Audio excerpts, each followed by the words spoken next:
Umengameli wezwe uCyril Ramaphosa utshela bezindaba ukuthi uhulumeni uyaxhumana nezinhloko zalamazwe athintekayo futhi amalungu ombutho wezokuvikela kuleli asagcinwe endaweni ephephile.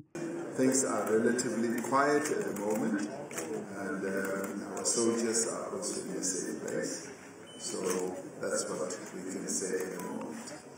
Ungqongqoshe umnyango wezokuvikela kuleli uAngie Motshekga uthi emva kokuthola umbiko wokushona kwamasosha kuleli banikele khona eDRC Congo ukuyobheka isimo njengoba baze bafinyelela khona eGoma lapho kushonele khona amalunga lombutho. Also had an opportunity to visit all the injured soldiers who were in Goma at the Summit DRC facility, but some of them were at the United Nations facility.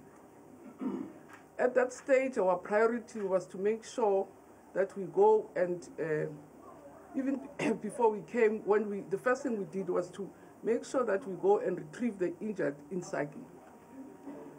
With the UN, with the support of the UN, we flew in and removed all the deceased and the injured, and they were taken to Goma. Motshekga uyakuphika ukuthi amasosha kuleli abengahlomile ngokwanele. In terms of resources, that's why I'm apologizing to police. I say I personally went to Goma and I got briefing from all the generals. At no stage did they say they have no ammunition.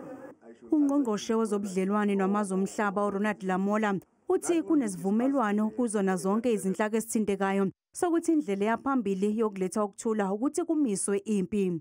This could also constitute a war crime because these are peacekeeping forces that are working under the mandate of the United Nations, working under the mandate of SADC, of the AU, of multilateral platforms. And everyone in all these international platforms, there is consensus and agreement that the only way forward is a ceasefire. Uhulumeni wakuleli usezingxoxweni nenhlangano yamazwe omhlaba iUN ngokubuyiselwa kuleli kwezidumbu zamasosha ashonile.